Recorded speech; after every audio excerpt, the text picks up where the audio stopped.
যে মাটির বুকে ঘুমিয়ে আছে লোক মুক্তি সেনা, তোরা দে না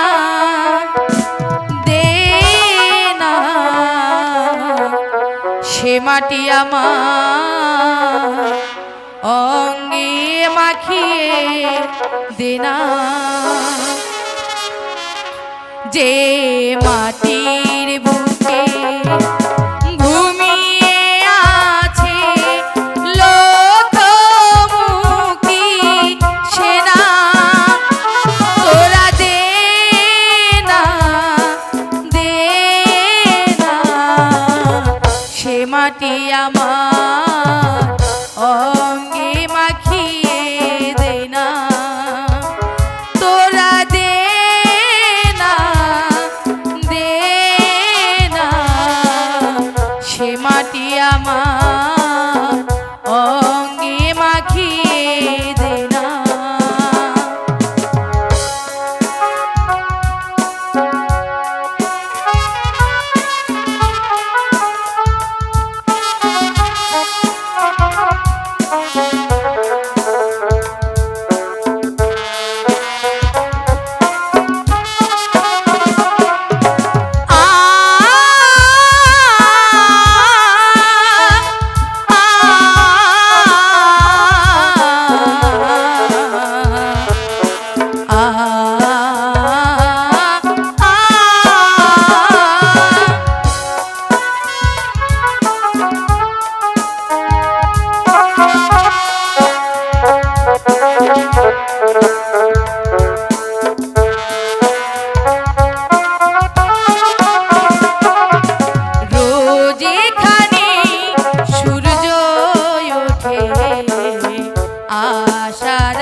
পিতার আশীর্বাদে পেয়েছিলাম এই কেনানের রাজ সিংহাসন।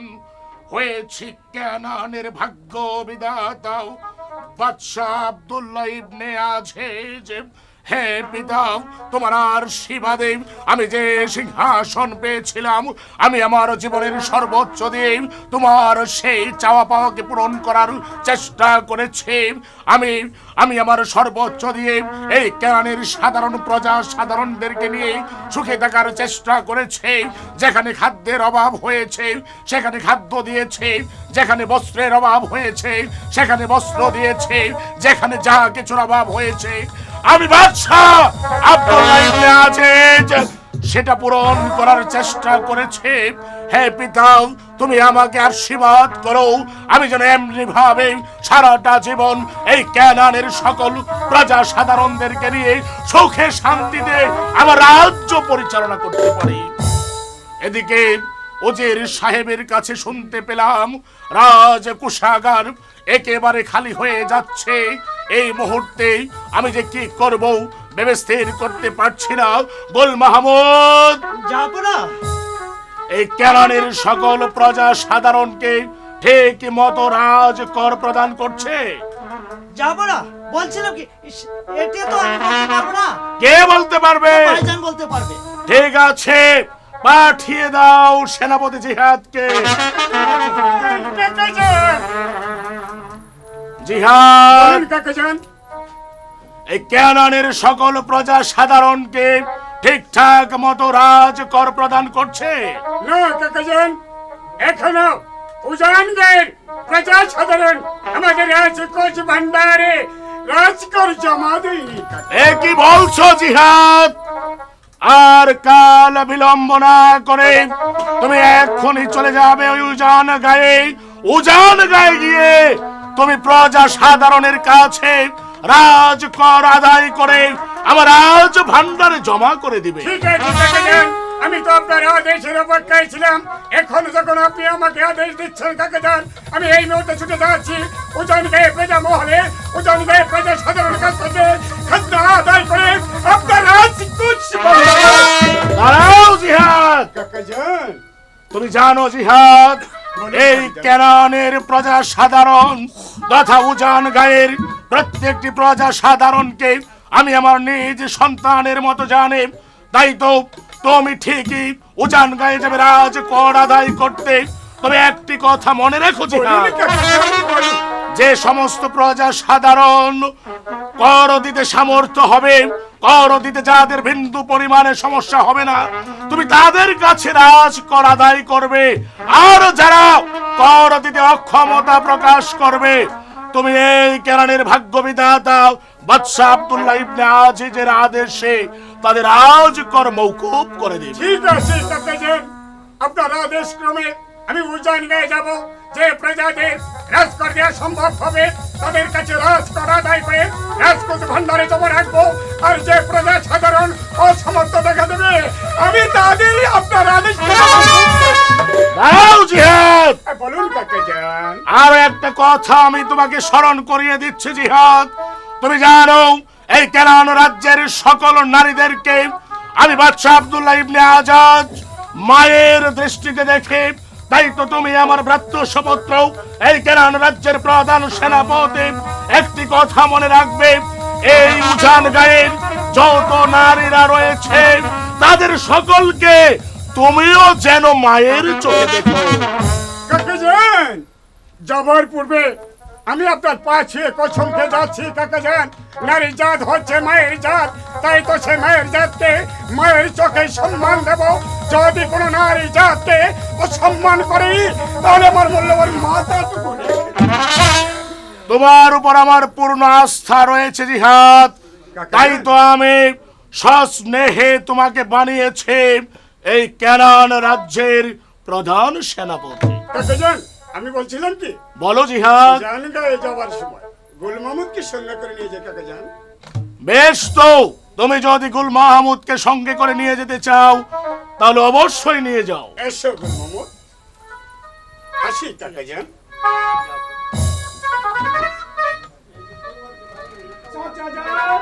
চাচা যান, চাচাজান। একই নৌফেল হ্যাঁ, এমন চাচা, ব্যস্ত ভাবে কেন? উজানে গায়ের খাজনা উত্তোলনের দায়িত্ব কার উপর ন্যস্ত করেছেন চাচাজান? কেন উজান গায়ের খাজনা আদায়ের দায়িত্ব ন্যস্ত করেছে আমার এক মাত্র প্রধান সেনাপতি জিহাদের কাছে? ভাইজানের উপর ন্যস্ত করেছেন, তাহলে আমি বিলম্ব কাল দাঁড়িয়ে থাকবো না। এই মুহূর্তে উল্কার বেগে ছুটে যাব। উজানকে রক্ষা করতে হবে। উজানকে 50 কি বলছো নৌফেল? আপনার মঙ্গল হোক। কে আপনি? কি হেতু আপনার আগমন? আমি হচ্ছে ওই তেরানের মেহেদি সওদাগর।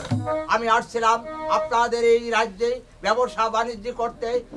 হঠাৎ দুর্ভাগ্যে আমার 7টি জাহাজ ওই অতল সাগরে তলিয়ে গেল। শত চেষ্টা করে একটি জাহাজও এখন পর্যন্ত উদ্ধার করতে পারিনি। ভগবান আল্লাহর কৃপায় আমার কন্যা ও একটি স্ত্রীকে নিয়ে আমি বেঁচে আছি জনাব। নৌফেল, বলুন চাচাজান। মেহেদি সওদাগর এসেছেন। দুর্ভাগ্যক্রমে ওনার 7টি জাহাজ গহীন সাগরের তলে ডুবে গেছে। স্ত্রী এবং কন্যা নিয়ে আজ উনি আশ্রয়হীন। বলো নৌফেল, এই অবস্থায় আমি কি করতে পারি? চাচাজান, আপনি এই সারা ক্যানালের প্রজা সাধারণকে লালন করছেন, আর মেহেদি সওদাগরের 7টি জাহাজ অতুল সাগরে তলিয়ে গেছে। সে নিঃস্ব হয়ে আপনার কাছে যখন আশ্রয় চেয়েছে, দয়া করে তাকে আপনি আশ্রয় দিন চাচাজান।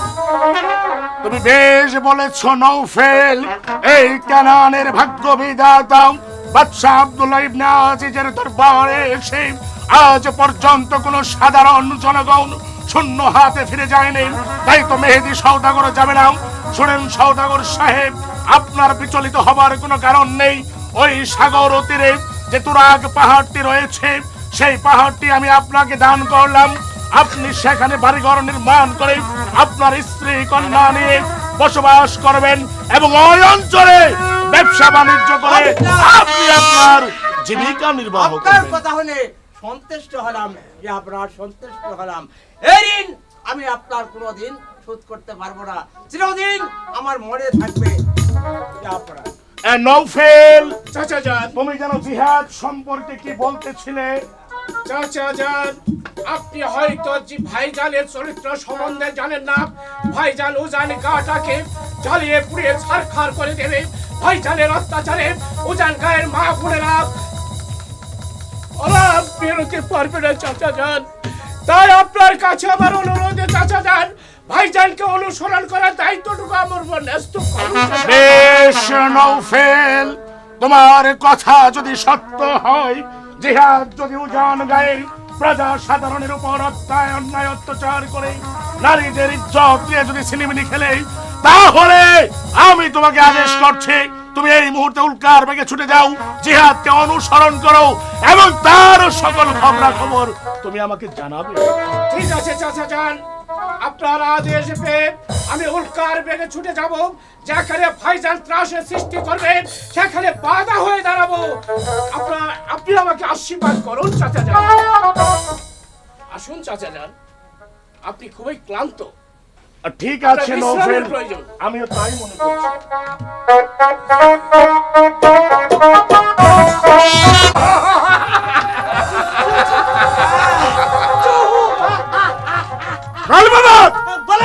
উজান গায়ের প্রজা সাধারণের ঘর বাড়ি জ্বালিয়ে পড়ে সরকার করে দে। বেয়াদব মূর্খ চাষাদের বুঝিয়ে দে।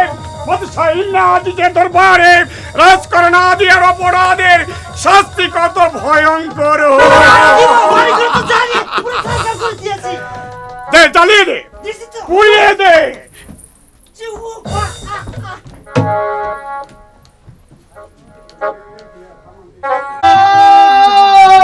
বল বল বাদশাহ ইবনে আজিজের দরবারে খাজনা প্রেরণ করা হয় নাই কেন? হুজুর, আমরা রাজ করে কোত্থেকে দেব হুজুর? আকাশ থেকে এক ফোঁটা বৃষ্টি মাটিতে পড়ছে না। মাটি ফেটে চৌচির হয়ে যাচ্ছে। ঘরে এক মুঠো ধার তুলতে পারছি না।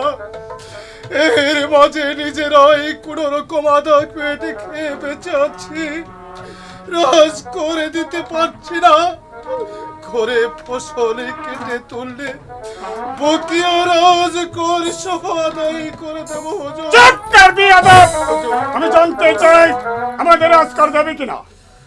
বললাম তো হুজুর, রাজ কর থেকে দেবো, দেওয়ার মতো যে কোনো আমার কাছে সমর্থ নেই। সেই কৈফিয়ত আমি জানতে চাই না, আমি শুধু জানতে চাই রাজ করে দেবে কিনা। না হুজুর, আমি রাজ কর দিতে দেবি না? দেবে না রাজ না কর? পারবো না।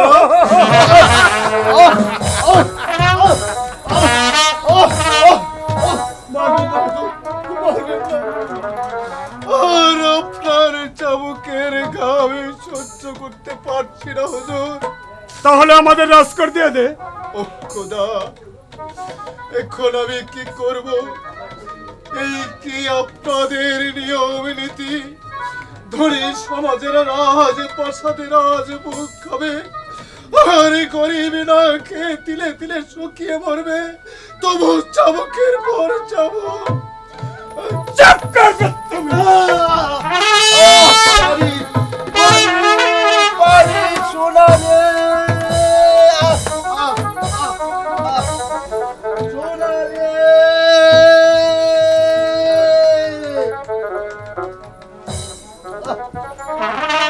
হুজুর, আমাকে আর মারবেন না, আমি যে আপনার চাবুকের গান সহ্য করতে পারছি না।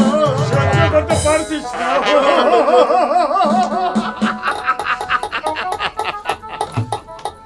তাহলে বিয়াদব মূর্খ চাষার বাচ্চা, তাহলে আমার রাজ কর দিয়ে দে। রাজ করে নেই হুজুর, রাজ কর থেকে দেব? সোনালে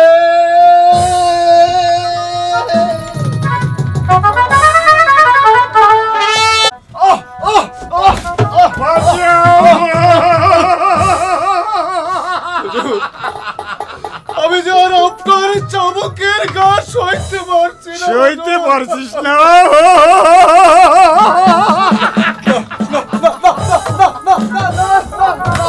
সোনালে সোনালে সোনালে পানি পানি পানি পানি সোনালে ভাইজান পানি নিয়ে। পানিতে সোনালি, এদিকে আয় সোনালি। সুবহানাল্লাহ, সুবহানাল্লাহ।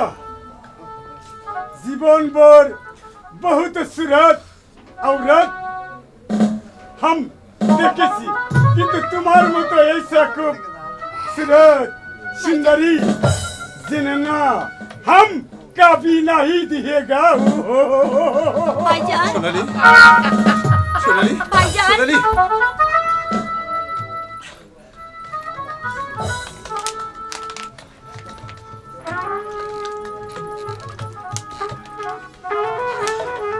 অপূর্ব অপূর্ব।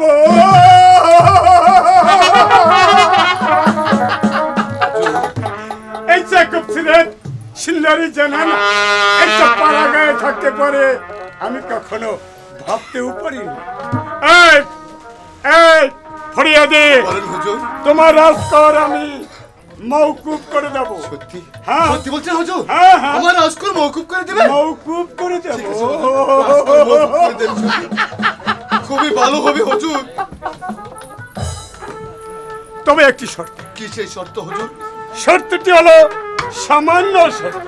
বলুন বলুন হুজুর, আপনার একটি কেন, আমি 10টি শর্ত রাজি আছি যদি রাজকুল আমার মওকুফ করে দেন। তাই না?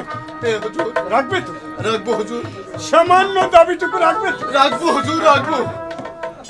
আমার দাবিটা হলো তোমার ওই রূপসী লাল টুকটুকা বোনটা যদি আমার হাতে তুলে দাও। এই তোর বদমাইশ জানোয়ার কোথাকার, ফের যদি আবার ওই কথাটা উচ্চারণ করস তাহলে আমি তোর গলা না না, ছেড়ে দিন আমার ভাইজানকে। ছেড়ে দেব। ভাইজান, ভাইজান। চলে এসো। না না, চলে এসো বলছি। আমি ভাইজানকে দিয়ে কোথাও যাব ভাইজানের না। কাছে থাকতে পারো। চলে এসো। ভাইজান এসো বলছি। ভাইজান এসো বলছি। ভাইজান এসো ছেড়ে দাও বলছি। ভাইজানের কাছে আমাকে যেতে দাও ভাইজান গো।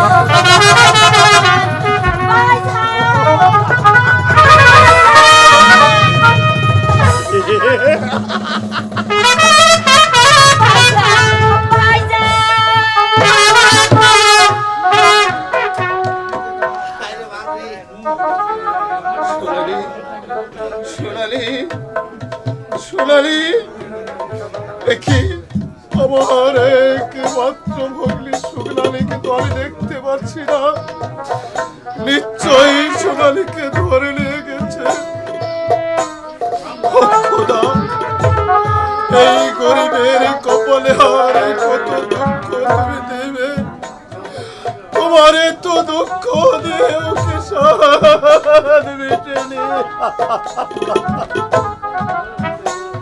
হে উজান গায়ের প্রজা সাধারণ, আমরা গরিব হয়েছি বলে আর কতদিন নির্যাতন সহ্য করবে?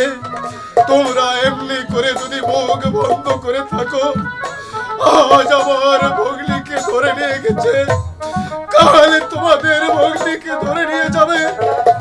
আর চুপ করে থেকো না, তা না করে সমস্ত জায়গায় প্রজা সাধারণ আমার সাথে একজুট করে চলে আসো।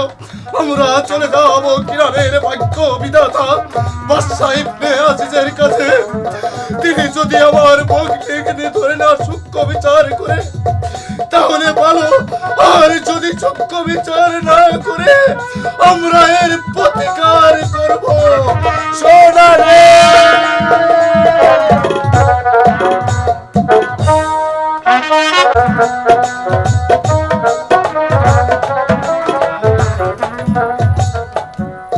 অপূর্ব অপূর্ব সোনালী রূপ যৌবন আমাকে পাগল করে তুলেছে। গোল মোহাম্মদ বলেন হুজুর।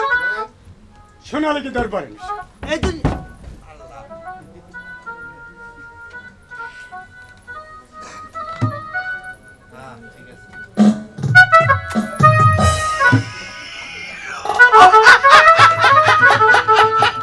হুজুর বেশি বেশি আসলে বাড়িতে যা কাটবেন। চুপ! আমি আর চুপ চুপ।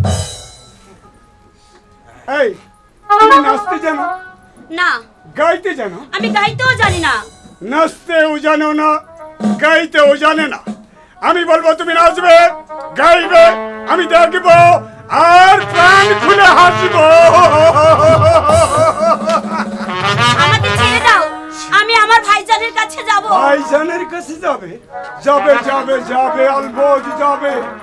প্রিয়তমা, তোমার ওই রূপের সুধা পান করার পর আমি অনাসে তোমার ভাইজানের কাছে সাদর আমন্ত্রণ দিয়ে আসবে। আমাকে আমার ভাইজানের কাছে দিয়ে পাঠাবে? তুমি নাচো, গাও। মারো যত খুশি চাবুকে মারো, মারতে মারতে মেরে ফেলো, হার মানবো না। এই উঁচু মাথা নিচু করবো না।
জানের কাছে যাবে, আলবৎ যাবে, তবে আমি তোমার রূপের সুধা পান করার পর এসো না না আমার কাছে, আমাকে ধরবেন না, আমার কাছে আমি এসো। আপনার কাছে হাত তুলব। এসো ছেড়ে দাও, আমার কাছে, ছেড়ে দাও বলছি। এসো বলছি। আমাকে আমাকে যদি আর একবার ধরুন তাহলে এই অস্ত্র দিয়ে আমার জীবনটাই শেষ করে দেব। হুজুর ভাইজান, ওয়াল্লাহ গো হুজুর মরছে। গোলমামা বলেন হুজুর। সামান্য ইজ্জতের জন্য নিজের দেহটাকে বিলীন করে দিল। হুজুর মরছে। এখন তাহলে হুজুর জান পালাই। হুজুর এখানে থাকা যাবে না। গোলমামা বলেন হুজুর। এখানে রে বিন্দু আজকের এই ঘটনা আমার কাকা জানের কাছে যেন কোনো অক্ষরও পৌঁছে না। না না একদম বলবো না। এই, তুই দেখেছিস? আমি না দেখিনি, তুই দেখেছিস? আমি দেখিনি, শুনেছিস? শুনিনি। গোলমামা বলেন হুজুর।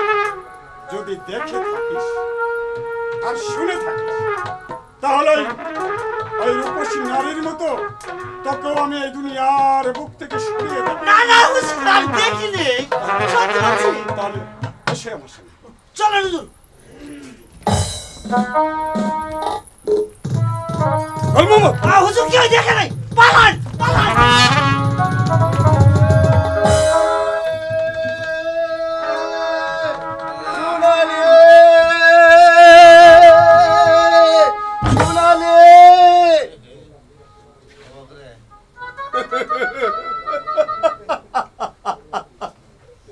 সোনালি, আরে সোনালি, ভোটে বোন, আমি তোর ভাই, তোকে ডাকছি সোনালি, সোনালি।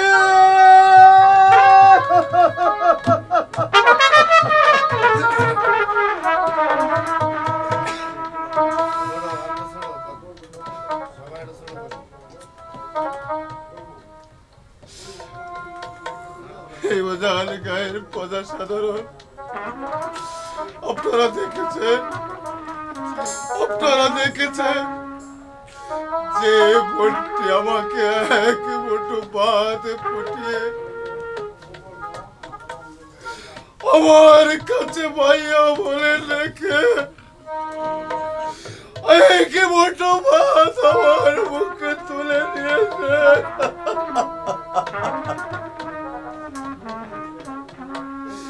সেই বোনটিকে নির্মমভাবে হত্যা করেছে। এই উদার গায়ের প্রজা সাধারণ, এখনো কি তোমরা মুখ বন্ধ করে থাকবে? কিসের ভয়? এই! কিসের ভয়? তোমরা কি মনে করেছো তোমরা বেঁচে আছো?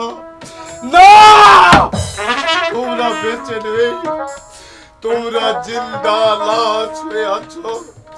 এখনো যদি তোমরা প্রতিবাদ না করো, আজ আমার ভক্তিকে ধরে নিয়ে ইজ্জত লুটে হত্যা করেছে, কালে প্রতিটি ঘর থেকে তোমাদের মা বোনকে ধরে নিয়ে ওই রাজার প্রজারা আমাদেরকে নির্যাতন করবে।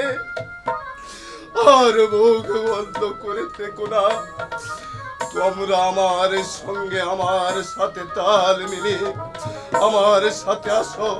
আমাদের না থাকতে পারে গোলা বারুদ, না পারা থাকতে পারে বন্দুক আইফেল, আমাদের আছে বাড়ির পিছনে ভাত জার, একটি করে বাঁশের লাঠি কেটে এনে সমস্ত উজান গায়ের প্রজারা আমার সঙ্গে চলেছ। আমরা চলে যাব কিনারের ভাগ্য বিধাতা বাদশাহ আব্দুল্লাহ ইবনে আজিজের দরবারে। তিনি যদি আমার সোনের সত্তার বিচার করে তাহলে বলো, না তা না হলে ওই বাদশাহ ইবনে আজিজকে আমি ওই সোনার সিংহাসন থেকে টেনে হেঁচে মাটির সিংহাসনে নেমে তারপরে নিজ হাতে বিচার করব। নেই, বুঝেছি তোমরা কেউ পারবে না, তোমরা কেউ সাহস করতে পারবে না, কারণ তোমরা ভীতু, দুর্বল কাপুরুষ। আমি কাপুরুষ হয়ে বেঁচে থাকতে চাই না। প্রয়োজন করে ওই বাদশা রাজকর্মচার সাথে যুদ্ধ করে আমি আমার বোনের মতো জীবন বাইরে বলে সোনালি উজানের গায়ের প্রজা সাধারণ এরা সকলেই দুর্বল। তাই তো আমি তোর মৃতদেহ নিয়ে আমি উজান গায়ে চলে যাব। আমি আমি নিজ হাতে বিচার করবো, নিজ হাতে বিচার করবো।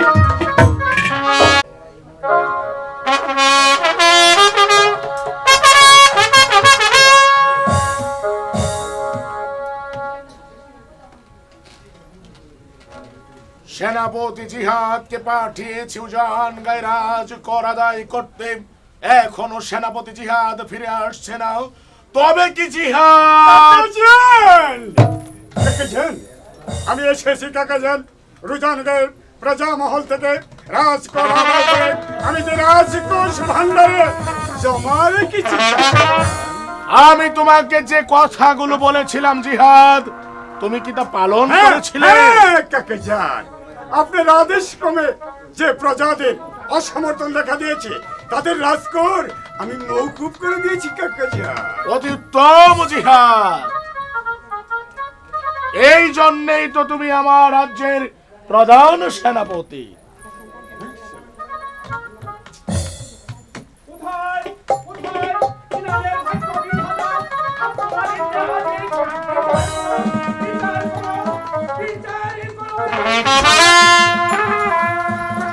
কে তুমি?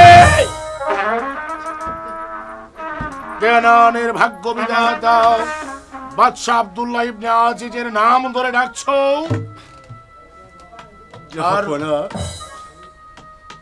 আমি আপনার উজান গায়ের এক সাধারণ প্রজা। আপনি বিচার করুন, আমার একমাত্র ভগ্নী হত্যার বিচার করুন। নিশ্চয় বিচার করব। বাদশা আব্দুল্লাহ ইবনে আজিজের দরবারে এসে আজ পর্যন্ত কেউ বিচারহীন ভাবে ফেরত যায়নি। আমি সারা জীবন ন্যায় বিচার করেছি। বলো ফরিয়াদে। আমি বলছিলাম কি বিয়াদব মূর্খ চোরটাকে দরবার জিহাদ। গরিব হলেও সে আমার রাজ্যের প্রজা। বলো ফরিয়াদে, কি তোমার ফরিয়াদ? জাহাপনা, আমি আপনার উজান গায়ের সাধারণ এক গরিব প্রজা। ঘরে বেশি খাবার নেই, ঘরে থেকে কোনো বস্ত্র পরনে নেই, কোন রকম কষ্টে দিন যাপন করতে যাদেরকে আপনি উজান গায়ে রাজ কর আদায় করতে পাঠিয়েছিলেন তারা আমি রাজ করে দিতে পারিনি বলে তারা আমার একমাত্র ভগ্নীকে ধরে নির্যাতন করে হত্যা করে। মিথ্যাবাদী কাকাজান, মিথ্যাবাদী। ফরিয়াদে বলুন, আমি যাদেরকে রাজ কর আদায়ের জন্য পাঠিয়েছিলাম তারাই যে তোমার ভগ্নীকে হত্যা করেছে, তার কি কোনো উপযুক্ত প্রমাণ তোমার কাছে আছে? জাহাপনা, উপযুক্ত প্রমাণ রয়েছে। আপনার কর্মচারী গুল মাহমুদ। কে আছিস? গুল মাহমুদ পাঠিয়ে দে। বলেন হুজুর। গুল মাহমুদ ওই ফরিয়াদ নিয়ে এসেছে। আমি যাদেরকে উজান গায়ে রাজ কর আদায়ের জন্য পাঠিয়েছিলাম তারা নাকি তার ভগ্নীকে হত্যা করেছে। বলো গুল মাহমুদ, এই কথাটা কি সত্য? তুমি কি এই ফরিয়াদিকে চিনো? সত্যি কথা বলবো হুজুর। হ্যাঁ, আমার বাপ দাদা 14 গোষ্ঠী এই গরিব প্রজা আমি একবার চিনিও না, জানিও না। মিথ্যাবাদী। আমি বলেছিলাম না চাচা যান, ভাইজান উজানে গায়ে গিয়ে একটি ত্রাসের সৃষ্টি করবে। এই কাজ ভাইজানে ছাড়া কেউ করতে পারে না। ভাইজান কাকা যান, আপনি তো জানেন কাকা যান, রক্তাচর হিসাবে নফল দিয়েছিল উজান করে, তাই তো ফরিয়াদের বোনকে হত্যা করে আমার কাঁধে তুমি আমার রক্ত হলো ভাইজান বলে আমি তোমাকে ক্ষমা করবো না। তুমি ছাড়া এই কাজ কেউ করতে পারে না চাচা যান। নৌফেল জিহাদ এটা কোনো যুদ্ধের ময়দান নয়, এটা হচ্ছে শাহী দরবার। কাকাজান গুস্তাখি মাফ কাকাজান। গোল মাহমুদ বলেন হুজুর। দাও তোমার তরবারে। বেশ, তোমার ভগ্নী হত্যার যখন কোনো উপযুক্ত প্রমাণ তুমি দিতে পারলে না, তাই তো আমি বাদশাহ ইবনে আব্দুল আজিজ ন্যায় বিচারক এই তোমার হাতে আমি এই তরবারি খানা তুলে দিলাম। আমি এদেরকে পাঠিয়েছিলাম রাজকর আদায় করতে। এদের মধ্যে কেউ যদি তোমার ভগ্নীকে হত্যা করে থাকে, তাহলে নিজ হাতে তুমি তোমার ভগ্নী হত্যার প্রতিশোধ গ্রহণ করো।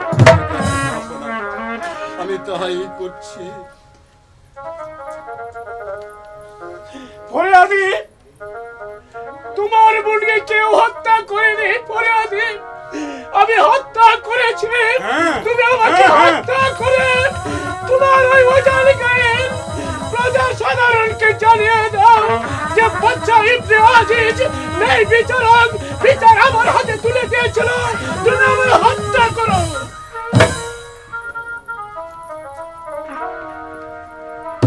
একই ফরিয়াদি, তুমি আমাকে হত্যা করে তোমার বোনের প্রতিশোধ নাও। না না, তুমি হত্যা করনি।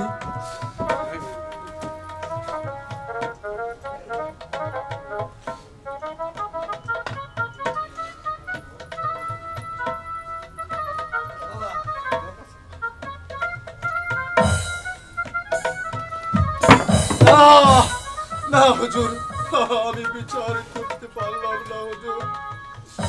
হুজুর, আমি যদি বিচার করতে পারতাম হুজুর, তাহলে তো আর আমি আজকের এই ধুলা বালুর সাথে মিশে মাঠ চড়াতাম না। আমি যদি নিজ হাতে বিচার করতে পারতাম যাবনা, তাহলে যে সিংহাসনে আপনি বসে আছেন, সেই সিংহাসনে এই গরিব প্রজা থাকতো আপনার হাতে বিচার। কাকাজান একবার আদেশ করুন, আর ফিয়াদ আপনাকে আমি তার থুথা মুক্ত করে। আমি ধৈর্য ধরতে পারছি না ভাইজান। এখনো তুমি আস্ফালন দেখেছ। ছি ছি ভাইজান, তুমি আমার ভাই, আমার পরিচয় তো ঘৃণা। আমি আবারও তোমাদেরকে স্মরণ করিয়ে দিতে চাই, এটা শাহী দরবার। ফরিয়াদি, তুমি যখন উপযুক্ত প্রমাণ দিতে পারলে না, নিজেও বিচার কার্য পরিচালনা করতে পারলে না, তাহলে এই আব্দুল্লাহ ইবনে আজিজের আর কিছু করার নেই। তুমি বরং রাজ কোষাগার থেকে 100 স্বর্ণ মুদ্রা নিয়ে যাও। 100 স্বর্ণ মুদ্রা দিয়ে তুমি তোমার ভগ্নীর দাফন কাফনের ব্যবস্থা করো। যাও নৌফেল, ফরিয়াদিকে 100 স্বর্ণ মুদ্রা দিও। ঠিক আছে চাচা যান।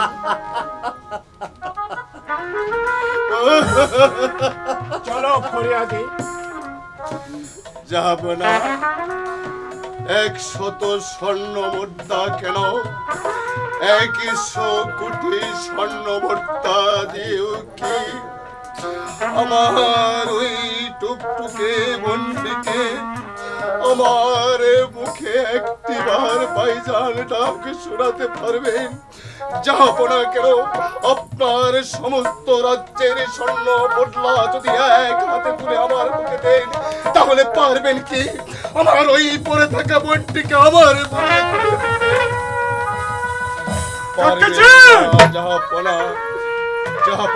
একটি কথা বলি জাহাপনা, আমাদের মতো গরিব প্রজাদের বিচার করে আপনাদের মতো জাহাপনা আর আপনার মতো মহারাজা জাহাপনা যারা উপরতলার মানুষ তাদের বিচার কে করে জানেন?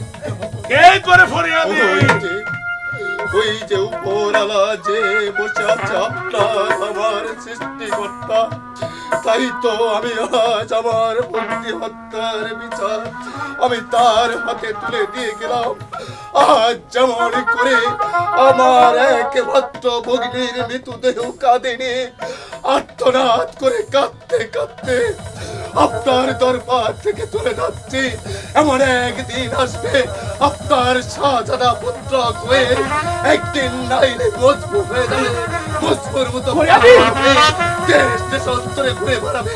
সেদিন এই ফরিয়াদের কথা আপনার বারবার মনে পড়বে, আমার মতো চোখের চলে আপনিও মুখ বাঁচিয়ে দিয়ে যাবে। আমি আপনাকে অভিশাপ দিয়ে যাচ্ছি, আইরে বিচার চিরদিন পাই না, তাই তো আমাদের বিচার একমাত্র উপরালাই করবে, উপরালাই করবে, উপরালাই। হে তুমি আমাকে কোন পরীক্ষায় ফেললে? উজান গায়ের সাধারণ এক প্রজা ফরিয়াদে আজ শাহী দরবারে এসে তবে কি আমি ন্যায় বিচার করতে পারলাম না? না না, আমিও বাদশাহ আব্দুল্লাহ ইবনে আযীজ ন্যায় বিচারের জায়গা থেকে আমি বিন্দু পরিমাণে বিচলিত হব না। নওফেল, তোমাকে আমি অনুচর হিসেবে পাঠিয়েছিলাম জিহাদকে অনুসরণ করার জন্য, আর তুমি কি নাও ফরিয়াদির বোনকে নফিলে হত্যা করেছে কাকা। চাচা যান, ভাইজান বলছে আমি হত্যা করেছি, আপনিও বলতে চাচ্ছেন ফরিয়াদির বোনকে তুমি? হ্যাঁ, আপনার বিচারে যদি আমি হত্যা করে থাকি তাহলে আমাকে হত্যা করে এই কিরানের প্রজাবাসীকে জানিয়ে দিন যে ফাতুস পুত্র বলে আমি ক্ষমা করে দিন। আমি ন্যায় বিচারক, আমি ন্যায় বিচারক। তাহলে মৃত্যুর জন্য প্রস্তুত হও নওফেল। জিহাদ দাও তোমার তরবারি, সেই তরবারি দিয়েই আজ বাদশাহ আব্দুল্লাহ ইবনে আযীজ তার ন্যায় বিচার প্রতিষ্ঠা করবে।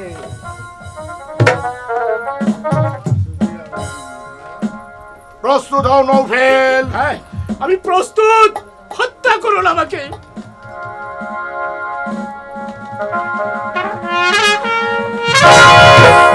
একই চাচা যান, আমি জানি নওফেল ফরিয়াদের বোনকে কে হত্যা করেছে। তোমার মতো লোক ফরিয়াদের বোনকে হত্যা করতে পারে না, তাই তো আমি মনে প্রাণে বিশ্বাস করি এই কেনানের রাজ্যটাকে রক্ষা করার জন্য তোমার মতো একজন সৎ ন্যায় নীতিবান লোককে আমার দরকার। তাই তো জিহাদ, তুমি অন্যায় করেছো, চরম অন্যায় করেছো, তুমি আমার আদেশ অমান্য করেছো। তাই তো আজ থেকে আমি তোমাকে সেনাপতির পদ থেকে চ্যুত করলাম এবং নওফেলকে করলাম এই কেনান রাজ্যের প্রধান সেনাপতি। আজ থেকে তুমি একজন সাধারণ সৈনিক। দূর হয়ে যাও বেয়াদব, আমার চোখের সামনে থেকে দূর হয়ে যাও। তোমার মুখ আমি আর দর্শন করতে চাই না। ঠিক আছে কাকাজান, আমি চলে যাচ্ছি, তবে যাবার পূর্বে একটি কথা বলে যাচ্ছি কাকাজান। আজকের এই বেইজ্জতির কথা আমার চিরদিন মনে থাকবে কাকাজান। চলে যাও এখান থেকে। এই বেয়াদব, তুমিও বেরিয়ে যাও। ঠিক আছে, যাও বলছে। চাচা যান, বলো নওফেল, আপনার এই শাহী তরবারি, এই পবিত্র তরবারির দায়িত্ব আজ আমার উপর ন্যস্ত করলেন চাচা যান। আপনি আমাকে আশীর্বাদ করুন চাচা যান, আমি যেন পারি আপনার এই কেনানের প্রজা সাধারণের খেদমত করতে। আমি জানি নওফেল, এই কেনানের প্রজা সাধারণদের খেদমত করার জন্য তুমি উপযুক্ত পুরুষ। তাই তো আমি তোমাকে নির্বাচিত করেছি প্রধান সেনাপতি হিসেবে। আমি আশা রাখবো জীবনের শেষ রক্তবিন্দু দিয়ে হলেও তুমি আমার মান রক্ষা করবে।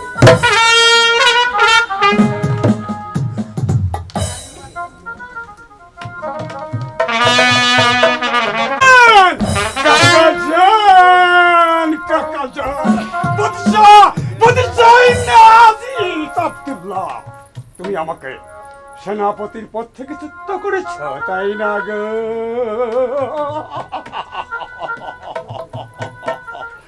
বাদশাহ ইবনে আজিজ আব্দুল্লাহ, তুমি হয়তো ভুলে গেছো আমার বাবার সিংহাসন, তুমি আমার বাবাকে হত্যা করে এই সিংহাসন অধিষ্ঠিত হয়েছ, তাই তো প্রতিহিংসার আগুন কলিজার ভিতরে ধাউ ধাউ করে জ্বলে উঠছে।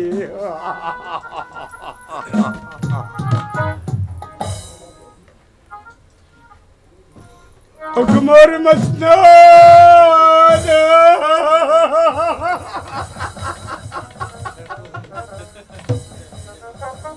তুমি কি দিয়ে গেল মসনদ? হীরা, জহরত, মানিক, রতন, তাই না গো মসনদ? কিনানের ভাগ্য বিধাতা ইবনে আজিজ আব্দুল্লাহ তোমার উপর আরোহণ করে এই তো সময় নিয়ে এসেছে কিনানের ভাগ্য বিধাতা ইবনে আজিজ আব্দুল্লাহকে দুনিয়ার বুক থেকে সরিয়ে দিয়ে আমি হব মসনদিওয়ালা, মসনদিওয়ালা।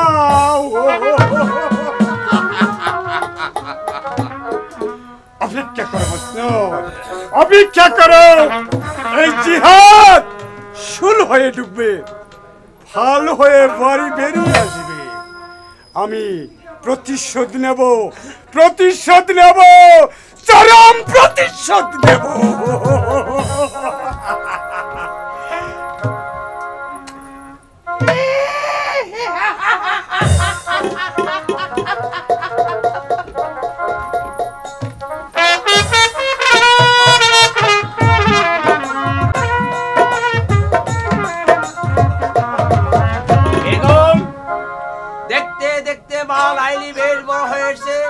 তার সম্বন্ধে কি তোমার অভিজ্ঞতা রয়েছে?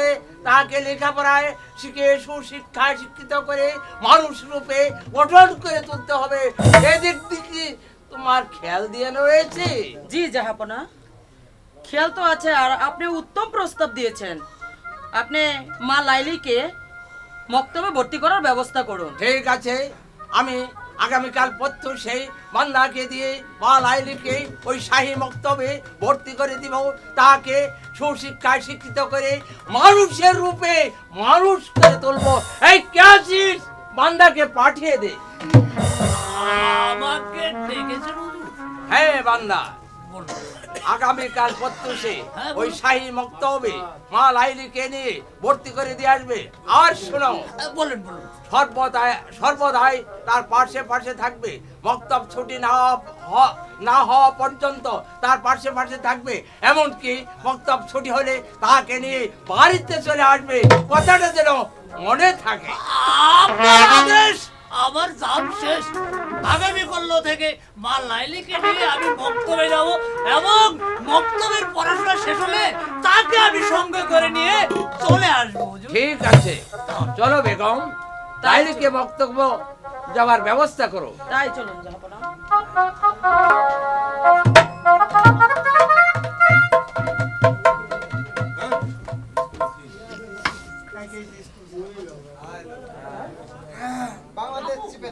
আসুন আসুন বলে আসুন আসুন। এই সাইড,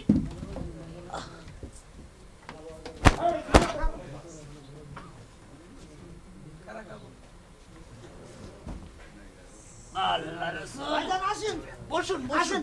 বক্তব্যের সময় গেছে, আসেন বসুন।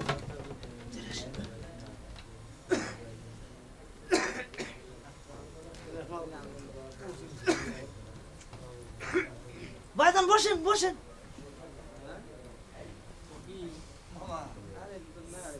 আন্না তুমি কি না? আসসালামু আলাইকুম। ওয়ালাইকুম সালাম। আপনি কি নতুন নাকি? আমি নতুন মানে এই মক্তবের প্রথম ছাত্র হলাম আমি। ও এই ঠিকই আছে, আমরা হইলাম নতুন। আপনি নতুন আছেন? হ্যাঁ হ্যাঁ। তাহলে নতুন তাহলে ওই যে প্রসাব করে দোয়াটা কোন তো দেখি। আমি পুরান হলে তো হাগুলে দোয়া সহ বলতে পারতাম। আপনি যেহেতু পুরান, আপনি কোন আর শুনেন। আপনার না আমার খুব পরিচিত পরিচিত মনে হইতাছে। আপনারা তো ওই যে নম্বর নম্বর দাঁড়িয়ে আর মনে হইতাছে আপনার মতন আমার এটা বাঘিনা আছে বুঝছেন। আপনি মনে না করলে আজ থেকে আমি আপনার মামা। তাহলে আন্নে আর আমি বললাম এক মামা খালা তো ভাই, তাহলে দুস্থ দুস্থ মামার মামা। আচ্ছা উঠেন, তাহলে এলা পরিচয় হয়নি।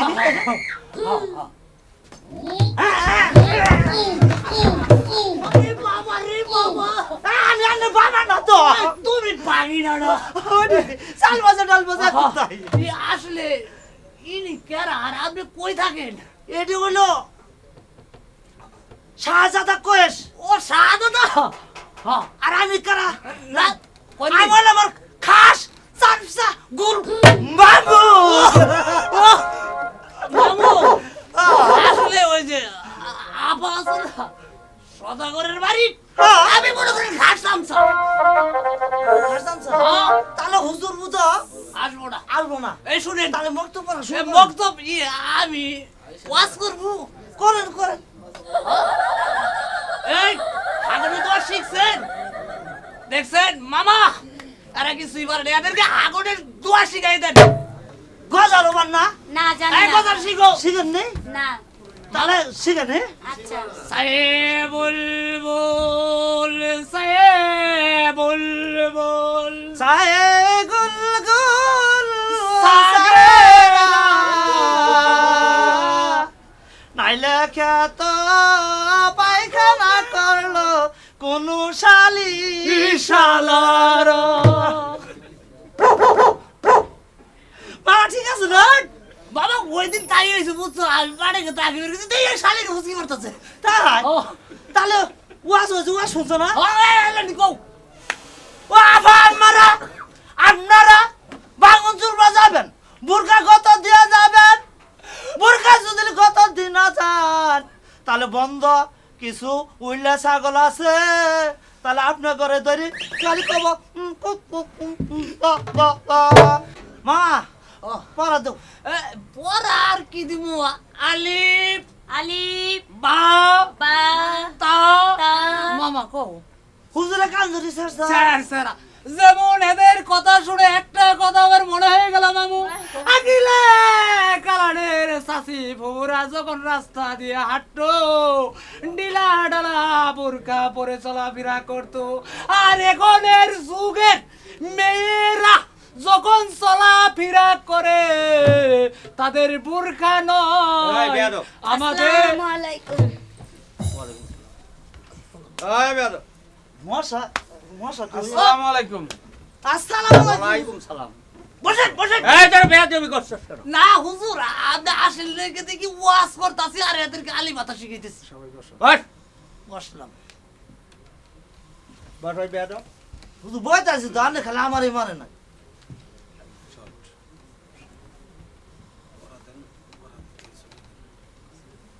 তোমরা সবাই ভালো আছো তো? আলহামদুলিল্লাহ। আলহামদুলিল্লাহ। তোমরা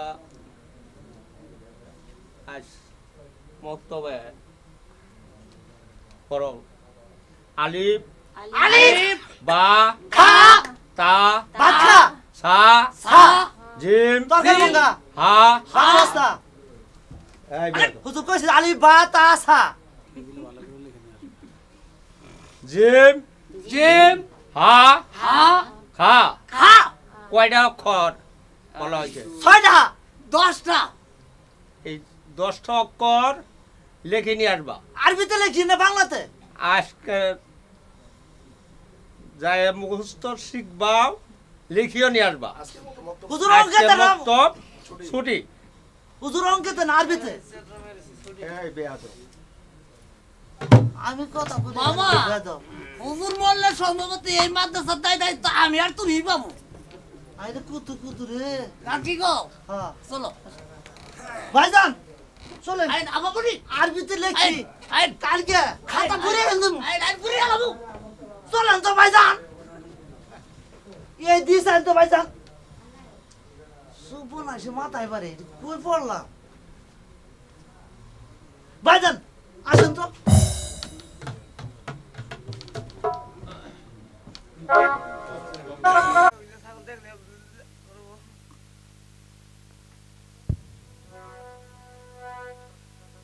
কয়েস আছে না কেন? আমাদের যে মক্তবে যাওয়ার সময় হয়েছে, কয়েস ছাড়া আমাকে যেতে একটুকু ভালো লাগছে না। কয়েস আসলেই একসঙ্গে চলে যাব। স্বপনপুরে রাজার কুমার এলো সোনা রতে গো হয় গো এলো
কয়েস আছে কি না।